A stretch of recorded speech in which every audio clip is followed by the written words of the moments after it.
So I'm going to start today, good afternoon everybody, with a little bit of an update on just some news with respect to COVID-19. There are 100 ventilators that we received from the National Stockpile, and those are being sent out to community hospitals and academic medical centers starting today. The distribution will be based on guidance that the command center got from its medical advisory group, and in this particular case that was led by Paul Bittinger from Mass General. Based on today's testing results, we've now tested about 76,500 people in Massachusetts, and 13,837 have tested positive. Tomorrow we'll announce a new site in Lowell in partnership with CVS that will conduct up to 1,000 tests a day. That will be done probably on an appointment basis, and we'll work through a variety of communities such as first responders and others in public safety who we've tried to make these drive-through test sites available to in other parts of Massachusetts. There's another one that will be going up probably later this week at the Big E in West Springfield. Obviously, without question, this public health crisis continues to be one of the most challenging events we in the Commonwealth have ever faced. And I want you to know that I spoke many times yesterday with Boston Mayor Marty Walsh about everything he's doing to slow the spread of COVID-19 in Boston.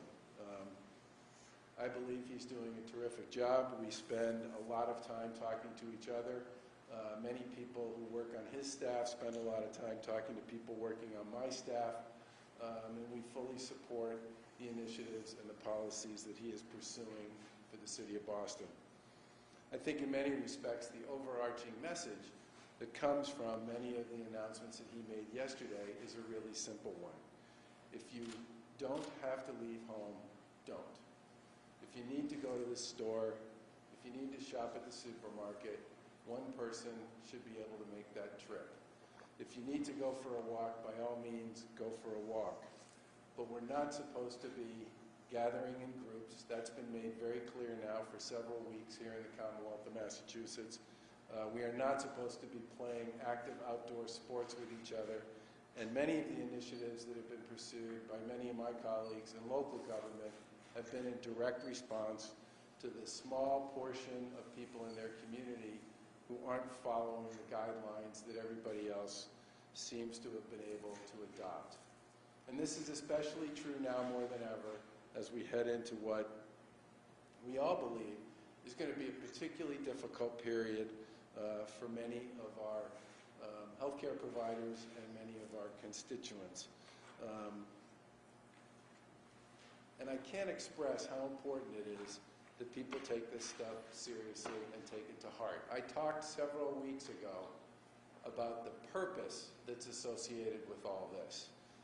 Many people had talked to me about the fact that as they no longer could go here or go there or do this or do that, they felt they had lost a significant part of their purpose. And what I would say to all those people is something I've said before, that there is tremendous purpose in all the issues associated with social distancing, and all the issues associated with hygiene, and all the issues associated with disinfecting and wiping down surfaces. Because with a virus like this one, that's as contagious as this one, and in many cases as invisible as this one can be, the most important and purposeful thing we can all do is abide by those rules and engage them in a serious way. No one really knows how many people will be lost to this virus. But if you just follow the conversation that's taking place between public health officials, healthcare officials generally, and public health experts, the numbers are extraordinary. And as I've said before, behind every one of those numbers is a person with a story and a family and a circle of friends, and we should be doing everything we can as individuals and as communities at this point to recognize, appreciate, and understand the value and the importance of social distancing, the value and the importance of and the value and the importance of recognizing and understanding that the best and most purposeful way to fight the virus is to not spread it to others and to give our healthcare community the opportunity that it needs to create capacity to deal with the surge and to ensure that we do everything we can here in Massachusetts to help people make their way through this. And I don't think I need to say to anybody here, or anybody who might be watching, that there are terrific stories of resiliency and grace that go on throughout the Commonwealth. Whether you're talking about the folks in our healthcare community, our emergency responder community, our public safety community, our transportation and public transportation and transit community, or the folks who load the shelves and provide services and support to you when you go to the grocery store or answer questions for you when you go to the pharmacy. Here in Massachusetts, we also have some of the most important players in the mad race to enhance and improve the quality, sophistication, and speed of testing, as well as deep research into possible treatments and potentially down the road, even vaccines to deal with this. All of those people are engaged in the same kind of purpose that we would hope and expect everyone in Massachusetts, in their own way, can engage in themselves. And that's part of what today's about. We're here to talk a little bit about the establishment of the Massachusetts COVID-19 Relief Fund. My wife, First Lady Lauren Baker, is here with me today, along with our friend Joanna Jacobson, who's been involved in putting this together as well. And the goal here is simple, which is to create a statewide fund that can support many of the local foundations and community assets that have been serving communities and people here in Massachusetts for years and years and years, to help those who are going to have the hardest time working through and dealing with all of the economic consequence and public health consequence that's associated with this particular virus make their way through. It's launched with a $1.8 million anchor donation from Massachusetts' own 1-8 Foundation, and it's joined by several other amazing philanthropists, and will start with more than $13 million available to distribute. I do want to give a shout out to Bob Rivers and the folks at Eastern Bank. The Relief Fund will be powered by Eastern Bank to be a critical conduit to direct resources, as I mentioned before. They can put resources in the hands of many of the nonprofits who know these communities best and will be most able to provide people in those communities with the support that they need across the Commonwealth. The Foundation for Business Equity and the Boston Foundation will be the fiscal sponsors for the fund, and we're extremely grateful to have their support. Lauren will talk more about the fund, but I do want to say how grateful I am to the 1-8 Foundation and all the other philanthropists and leaders here in the Commonwealth who have already stepped up and contributed, and to the folks at Eastern Bank, not just for their leadership on this particular initiative, but on so many other community-based opportunities that they have pursued over the course of many years. And if you have the opportunity to support this particular organization, as you think about the people here in the Commonwealth of Massachusetts for whom this particular period of time is going to be most rough, I hope you'll consider donating to the fund as well. With that, I'll turn it over to Lauren. Thank you. Good afternoon. There are a lot of communities across Massachusetts where, even in the best of times, people struggle. And these are communities where families live paycheck to paycheck, and they've been particularly hard hit by this COVID-19 health crisis. We founded the Massachusetts COVID-19 Relief Fund to help people in every corner of this Commonwealth access the resources that they need. This fund is going to support essential frontline workers and other vulnerable communities who face issues like food and housing insecurity and the loss of critical services. The Massachusetts COVID-19 Relief Fund will partner with a network of excellent community foundations and local nonprofits who have deep roots in their communities and boots on the ground to deploy these funds quickly and effectively. we're really grateful in particular to the 1-8 Foundation for conceptualizing this fund and doing a lot of the groundwork that needed to be done to bring it to life, and for their incredibly generous lead gift of $1.8 million.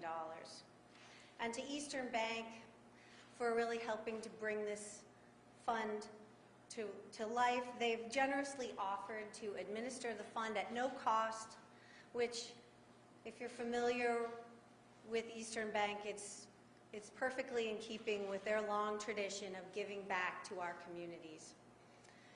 And to the Foundation for Business Equity and the Boston Foundation, thank you for agreeing to be fiscal sponsors for this fund, and to Ms. Levin for invaluable advice and counsel. Most importantly, we have to thank our generous donors who, through their generosity, have made it possible for this fund to launch with $13 million available to people in need. The people of Massachusetts always step up. We're resilient, we're compassionate, and strong. We have proven time and again that we will work together, support each other, and do whatever it takes to overcome any challenge. Well, the COVID-19 crisis is probably the biggest challenge any of us have faced. But I know that the people of Massachusetts are going to work together and support each other and do their part to help their neighbors survive and succeed. And I know that if we all work together, we're going to make it through this just fine. So I hope that everyone will take a minute to go to macovid19relieffund.org to learn more and make a donation. Every donation counts, whether it's $5 or $50 or $5 million. Every dollar will go to serve people in need in every corner of Massachusetts. With your help and generosity, we can weather this storm and come through it stronger together. Thank you. Please visit masscovid19relieffund.org. And now I'd like to turn it over to Joanna Jacobs from the 1-8 Foundation. So just as the governor said, it's time for all of us to do our best, and by doing our best, that's our purpose. We are so lucky to live in a state where people step up time and time again. The generosity of the donors who have already given has been overwhelming, and we invite all the corporations, leaders, other philanthropists and donors, and all the individuals. We know how hard it is for everyone who's at home, who wants to help, but they can't leave their homes to help. Your donation will make a difference no matter how much it is. And we look forward to establishing this fund and working in direct collaboration with local community foundations so that we can drive the dollars to existing nonprofits who serve people best. We are fortunate to have a state filled with a lot of people who want to help. I think that in many times we think about our neighborhoods in small areas. This is the time to think about the entire state, to think about our neighbors across the state, Fall River, New Bedford, Holyoke, Springfield, Worcester, Lawrence, Lowell, Chelsea, all over. We need to help. We need to be there for everybody. And I join the First Lady, who it's been an honor to work with, to say that this $13 million is only a small beginning to a fund that can really help make a difference. It will not be the magic answer to everything, but if we do this well, if we do this together, we can have an impact. I'd like to pass it over to Bob Rivers at Eastern Bank. Well, good afternoon. First of all, I want to thank both the Governor and the First Lady for the kind words about Eastern. Governor, I have to tell you, thank you so much for your leadership, particularly during these extraordinary times. That comes not only from me, but it comes from my mom, who was in tears last night telling me how thankful she is to you for everything you've done. Really special thanks to our First Lady for for all the work, the positive energy, spirit that you bring to bringing this to life and making this happen. Thank you.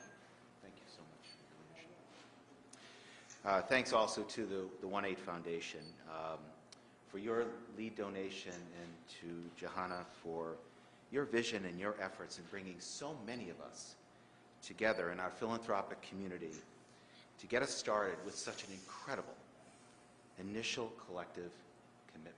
Thank you. At Eastern, we're very thankful to be in a position to help and really honored to be asked.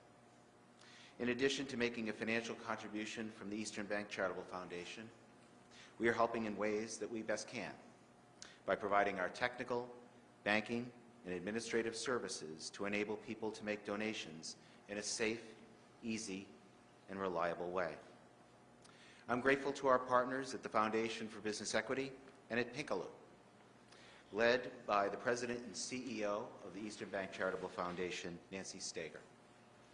We recognize that this is bigger than any of us alone, and I am so thankful for your teamwork and your fast response. Once again, endless thanks to our Governor and our First Lady, and for all those involved in this fund, for what you are doing in providing a way for all of us across the Commonwealth to be involved in the relief efforts.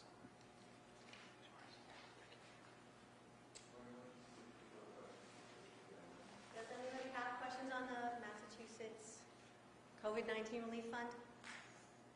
Lauren, do you guys have a goal in terms of what you hope to raise over time or through the pandemic or a long-term situation? Well, I think it's fair to say that we have no idea where this is going to go, but that we know that the need will be incredible. So we're incredibly grateful to be able to launch this fund with $13 million, and I think the sky is the limit for how much we would like to raise. The more money we can raise, the more money we can push out into communities where there is significant need and make life better for people. Anything else?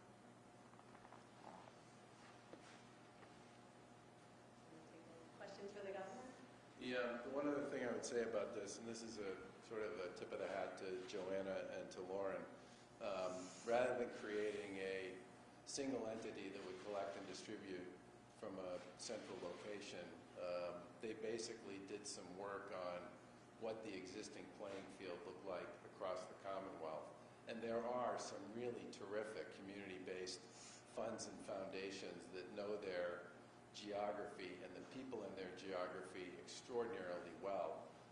But if you look at how much money they currently have on hand, when you look around at most of them, the resources that they have available to them is just simply not going to be what it's going to take to try and serve a lot of the folks who have been displaced by this particular double whammy of the public health crisis and the economic downturn. And I think by raising funds through an organization like this and then making those resources available to entities across the Commonwealth that already have pretty solid footprints and really know the best way to bring support and hope to those communities is a really clever way of trying to leverage the central fundraising activity of a statewide entity, but getting the absolute best in terms of knowledge and capacity to deliver regionally and at the local level. And to both of you, I just want to say that's a very unusual way to go about establishing a statewide approach to this, and I think it will be far more effective to those who give to have organizations that really do have history, knowledge, and understanding of what it takes to actually help people in different parts of Massachusetts, making those on-the-ground decisions about how to deploy and put those resources to work. So kudos to you guys for that particular arrangement. I've not seen anybody do that before. It was a great idea. Governor, organizing a private fundraising effort, going to China, sort of to get masks with the help of Bob Kraft, do you feel like the federal government is letting us down here? Well, we just got 100 ventilators from the federal government, which we desperately need, and we have a commitment for them to work with us to see if we can build on that number over the course of the next few days and few weeks. I think this falls, for me, this whole thing falls into the category of you need to play the hand, okay? You just have to play the hand. And as I said when I talked about the way the whole initiative associated with the N95 masks happened, after we lost that BJ's wholesaler mask shipment that we lost at the Port of New York, I just started calling people. And in Massachusetts, we have a lot of people who are global citizens. And in the arts, in academia, in medicine, in research, in business, in government, we just have a lot of those kinds of people. And many of those kinds of people are the support kinds of people who have stepped up to help kickstart this fund. And I think the way I see it is you play the hand as best you can. And I'm not much on excuses. Governor, are there any parameters for the relief fund actually about if they only apply to residents, if they apply to people who work here but live in other states, or anything about citizenship or immigration status? I should probably let these guys answer it, but my understanding is it's for people who live in Massachusetts, and other than that, it's just people who need help. But do you want to speak to that? I think the governor pretty much nailed it. It's for citizens in need in every corner of Massachusetts, and that will include newcomers. It's going to largely be decisions made at the local level, and we're happy to support. Did I get it right? Governor, I wondered if you could explain to me, I'm struggling to understand the DPH numbers that come out every day. Which ones? There's a lot of them. Well, the ones that come out at 4 Yeah. on the website. Two things are puzzling to me. The number of deaths in Berkshire and Franklin County relative to the population is extraordinarily high. Is there an explanation for that? Do you have any sense of it? Or am I making up for this? Is it just a little bit of an anomaly? The other question I have for you is, as you were heading into this surge, the last couple of days there's been a downturn in some of the numbers. Is that just an anomaly too, or is that something that's going on? So I feel smarter answering the second question than I do the first one. I may ask Mary Lou Sutters to reach out to you on the first question. I tend not to want to put too much into the dailies. I mean, it's important that we put them out there, and people care a lot about them, and they want to see them every day. But I think it's a mistake to draw big conclusions about whether or not a day number is a trend, or even a 2-day is a trend. And I know people want to look for trends in this, especially positive trends, given the anxiety that's created by the presence of the virus in the first place. But I think the best way to look at this is over time. And we've said for a while that we need to do 3 things to reduce the rate of the growth of the spread. 1, dramatically limit business activities to what we call essential businesses. 2, do everything we possibly can to encourage people to stay home and not to travel around. And number 3, to engage in all the activities associated with hygiene and social distancing and disinfecting and everything else. And I do believe if you follow the trend line, right, for Massachusetts, you can see it starting to bend a little in terms of the cases. But I think we should all be very careful about drawing too many conclusions from small points of data. We believe, rely on what's going on 2 weeks ago? of course, I mean, and all you can do here, and I've said this before as well, is make your assumptions about where you think you're going to be based on what you know about where you've been. And that gets, and every time you add data to that equation, you can get a little smarter about it. But the thing I need to remind people is that, first of all, this is a new virus, so it's not like many others where there's been years and years of research and people have a general idea about, I mean, people are still debating whether or not if you've had it once, you can have it again, right? People know you will have developed antibodies because that's been demonstrated by some of the antibody testing that's gone on in other parts of the world where this has happened sooner than it happened in the U.S. But I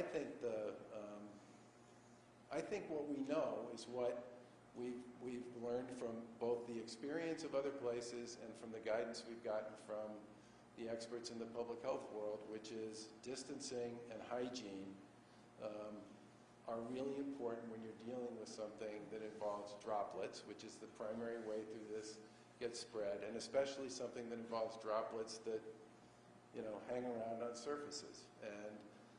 And that's one of the reasons why all those issues with hand washing and hand sanitizing are so important, because we put our hands on surfaces, doorknobs, counters, faces, and the more we can do not to do that, the less likely we are to be part of the spread. But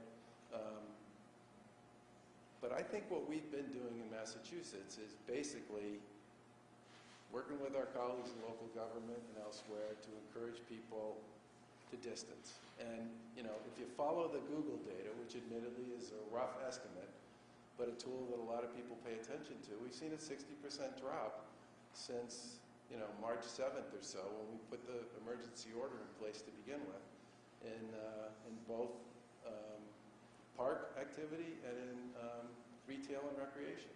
It's a big drop.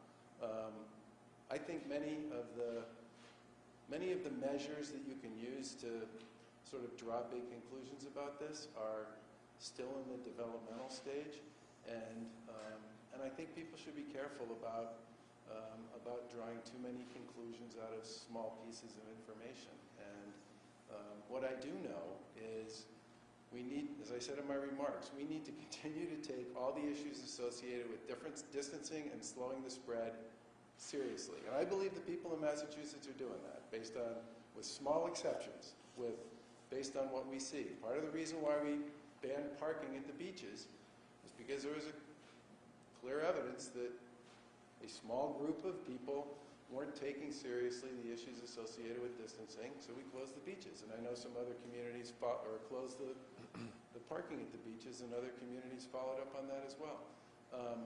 The first part of your question, I'm going to need somebody like Mary Lou to get back to you on. But you're right, there is some variability there. Governor, Massachusetts, there have been, I think the Bay State Health CEO mentioned that in Western Massachusetts, there's some pockets of case surge may actually come later, like in May or June. I was wondering if your advisory council or any other partners you're working with have considered the possibility that the surge, the timeline may vary from one part of the state to the next, and how to handle that. I do think there's a constant conversation going on about all of these issues. And I think what I've said to our folks, and most people agree with this, is if you're going to be dealing with a surge, it's better to be too early than it is to be too late. And I think part of the reason why we're trying to get most of the stuff we're doing, especially with respect to additional capacity, up by the end of this week, is because April 10th is around the time that we expected this thing would start. If it ends up taking a little longer to get here, that just gives us a few more days to engage in preparation activity. But I have said many times that I don't know exactly what the slope of this line ultimately looks like or how far out it goes. But what I do know is, based on all the modeling that our folks had done, by April 10th we need to be in a position to presume we're going to see a fairly significant increase in hospitalizations. And that's been the goal that we've been shooting to build our excess capacity for. And if it turns out that the slope of the line ends up being flatter and longer, then that's the way we'll play it. But again, this is not something that people have seen before. Okay, this is new, and because it's new, and because it's not something we have lots of historical history that people can rely on when they make judgment calls about how exactly to expect it to play out. You have to be willing, as I've said several times, to be nimble about this and to be willing to adapt based on collected data and information and the best advice you can get from people who are in a position to support and help our decision process. Governor, why not order a lockdown since we could be going into a surge at least for the next 2 weeks? Well, as I said before, we've been pretty aggressive about our messaging associated with essential and non-essential work activity. We've been pretty aggressive with our messaging and our advisories around staying at home. And we have seen a very dramatic drop across almost every measure you can think of with respect to mobility and gatherings. And if we see circumstances and situations where people aren't abiding by these rules, like we saw with some of the stuff around the beaches, we acted on it. And we'll continue to do that. But I do believe that if you look at the measures we've put in place and the work we've done in conjunction with our colleagues in local government, I think it's, and if you look at the survey data that's been generated by many of the organizations that have been talking to voters and residents in Massachusetts, the overwhelming message coming from there is that people get the fact they're supposed to stay at home, people get the fact they need to socially distance, and people get the fact that this is a very dangerous and insidious virus and that they need to play by the rules. That has been clear in all the data I've seen. You mentioned Mayor Walsh and that you approve of his pretty aggressive stance that he's taken. Have you considered at all a curfew or asking people to wear masks when they go out for a walk? Well, I support the CDC recommendation, which is basically, first of all, when they talk about it, they're talking about a mask to protect, as much to protect others from you as to protect you from others. Because as we said before, if you have if you believe the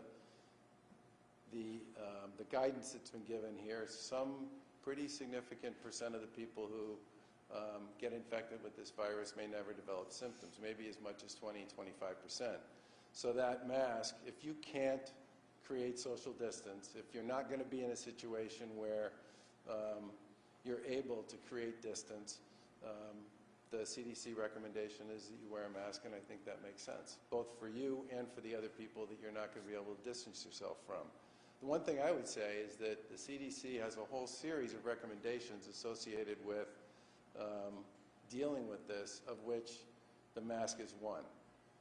They also talk incessantly, as do I, about hand washing and hand sanitizing and disinfecting and wiping down surfaces and wiping down places where hands go, because again, you know, this is spread primarily by droplets, and droplets are on surfaces and on your hands, and when they get on your hands, that's where they can create a significant. One of the things they say that makes masks particularly effective is you can't put your hand on your face. But on curfews, you would leave those to the locals?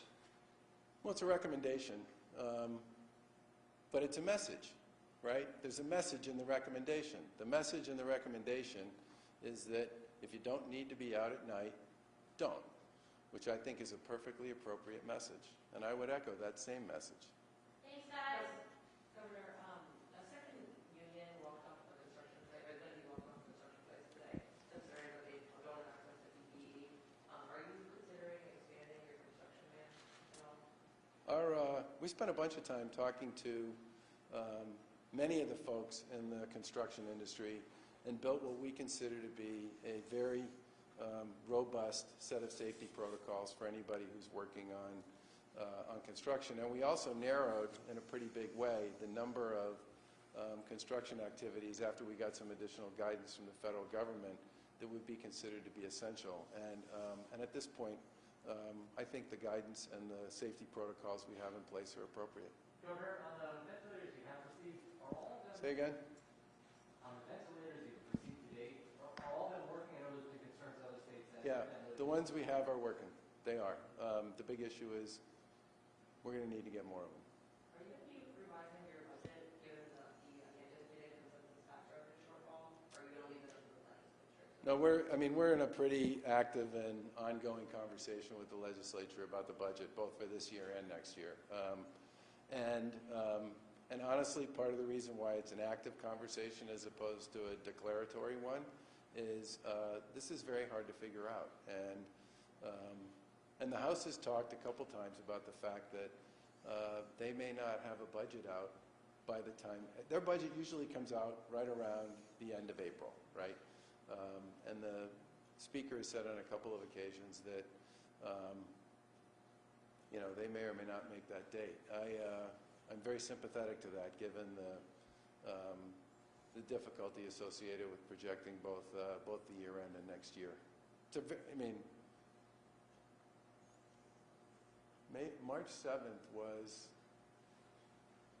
it's like 3.5 weeks ago, okay? Most people I know says it feels like 3.5 years ago. And so, I mean, we just published the March tax revenue numbers at the end of last week, right? They basically showed that year to date through March, fiscal year to date through March, which for the Commonwealth, fiscal year ends June 30. So this is 3/4 of the year through March. March actually came in over benchmark, and we're all kind of scratching our heads about what the last 3 months of this year are going to look like and the beginning of next year is going to look like. The other thing that makes doing the budget piece really difficult, we have no idea whether or not there will be support for another federal stimulus, and if there is, what it might mean for a lot of the stuff that state and local governments fund. Thanks, everybody.